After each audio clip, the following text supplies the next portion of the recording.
Olá, eu sou a professora Elisângela e o tema da nossa aula será a História como Ciência e o Trabalho do Historiador. Vamos lá?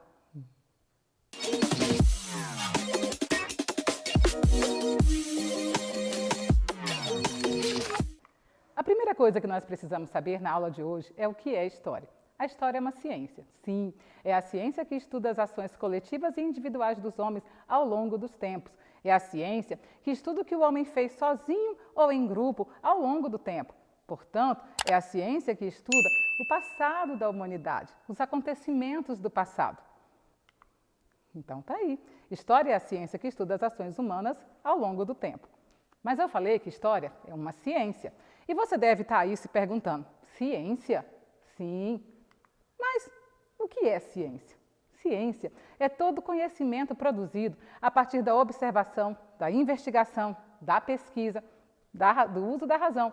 É por isso que história é uma ciência. Porque história, ela usa a investigação, ela usa a pesquisa para produzir conhecimento. O diferencial é que o principal objeto do estudo da história é o ser humano, somos nós. Então, o historiador, ele vai usar o ser humano como objeto de pesquisa. E lógico, o foco do estudo da história é a relação do homem e o tempo. Como assim, professora?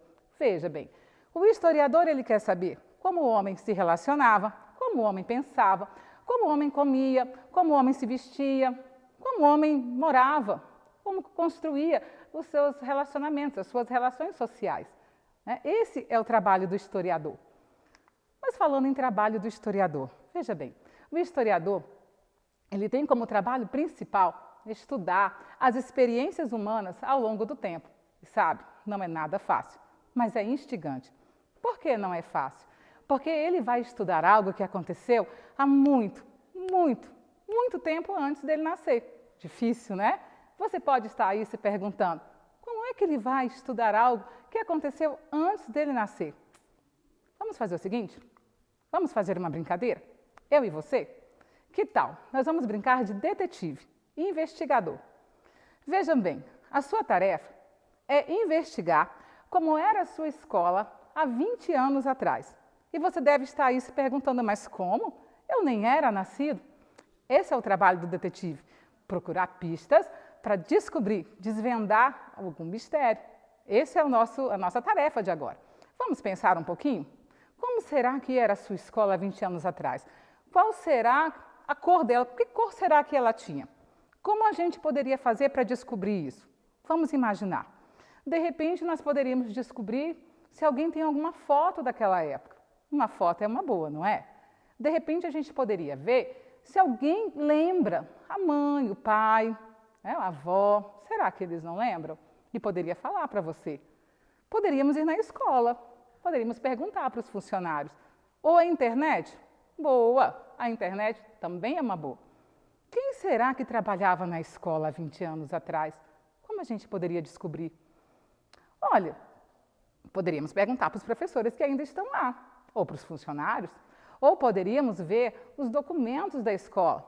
Olha só que trabalho interessante.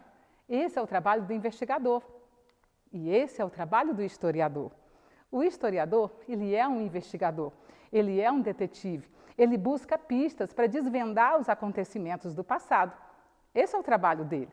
E esse é o nosso trabalho agora. Tudo que nós falamos foram pistas para desvendar o que aconteceu. Para desvendar, por exemplo, como era a escola há 20 anos atrás. Portanto, o historiador, ele faz isso.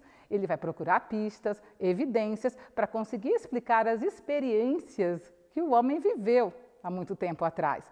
E essas pistas nós chamamos de fontes históricas. Opa, você deve estar se perguntando: o que são fontes históricas? Para você entender, vamos dar uma olhada nesta imagem? Olha que interessante. Esta imagem é um retrato de família. De repente, você tem uma imagem assim na tua casa. E essa imagem, quando você olha para ela, você logo percebe que tem uma família reunida. Você consegue observar também as vestimentas e consegue ter uma ideia que não é uma imagem recente. Conseguimos estudar esta família através desta imagem. Olha a fachada lateral da casa, olha as roupas, olha o carrinho de bebê que a criança menor está sentada. Não é interessante? Olha esta outra imagem também. Esta outra imagem mostra a inauguração do antigo relógio da 14 de julho. E se eu quisesse fazer uma pesquisa sobre como era a 14 de julho, eu poderia olhar para esta imagem e eu consigo perceber tanta gente reunida nesta avenida, não é? Sabe por quê? Eu consigo perceber que naquela época as pessoas gostavam muito de ir para 14 de julho como Afonso Pena. Está vendo que interessante? Eu consigo buscar pistas dentro destas imagens. Eu consigo procurar evidências dentro destas imagens. Isso é fonte histórica. Essas imagens são fonte histórica. Todas aquelas pistas que nós buscamos para descobrir como era a escola há 20 anos atrás, todas são fontes históricas. Fotografias, relatos, documentos da escola, né? Fontes da internet, tudo é fonte histórica. Portanto, todo documento histórico utilizado pelo historiador para buscar evidências sobre algo que aconteceu no passado é fonte histórica, com certeza. São evidências que nos ajudam a entender os acontecimentos. Não é interessante? Dá uma olhada nessa fonte histórica, olha que interessante. Essa é a Rua 14 de Julho. Eu tenho certeza que você não imaginava a Rua 14 de Julho desta maneira, principalmente agora, depois que ela foi revitalizada, não é? Mas olha que interessante olhar para esta imagem. Eu consigo olhar para esta imagem e mesmo sem ter nada escrito nesta imagem, eu consigo descobrir como era 14 de julho no passado. Eu consigo perceber como era a pavimentação da rua, eu consigo entender como eram os prédios, como as pessoas caminhavam. Olha que interessante, não é? Agora, dá uma olhada nessa outra imagem. Isso é um documento de identidade, também conhecido como RG. Quando eu olho para esta imagem, eu consigo descobrir nesta imagem o nome da pessoa, o nome do seu pai e da sua mãe, data de nascimento, aonde ele nasceu. Também é uma fonte histórica, não é?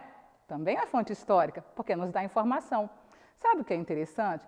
A primeira imagem da 14 de julho é uma fonte histórica. Essa outra imagem que você está vendo é fonte histórica também. Só que essa imagem, que tem informações escritas, nós chamamos de fonte histórica escrita.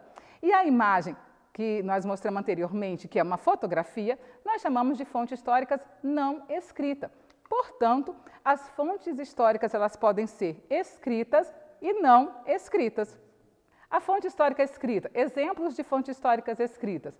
Nós podemos falar cartas, letras de canções, podemos falar de jornais, revistas, certidão de nascimento, documento de identidade, seu livro de escola, seu caderno de escola. Espera aí, professora, o meu caderno pode ser fonte histórica? Com certeza.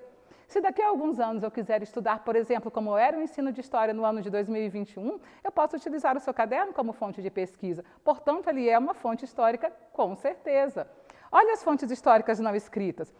Nós temos um objeto antigo. Já viu na sua casa, às vezes, um objeto antigo que a sua mãe ou a sua avó olha e fala: nossa, eu me lembro quando eu me casei, eu lembro-me quando eu era criança.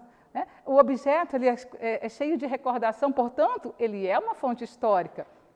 As não escritas, mas é uma fonte histórica não escrita. Fotografia, imagens, pinturas, roupas, artefatos, depoimentos. E se você perguntasse, por exemplo, para a sua avó: vó, como era a escola há 20 anos atrás? A sua avó vai te contar, porque ela vai lembrar de como era a escola há 20 anos atrás, mas não está escrito.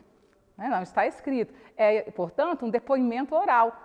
Mas é uma fonte histórica, com certeza, riquíssima, uma fonte histórica não escrita.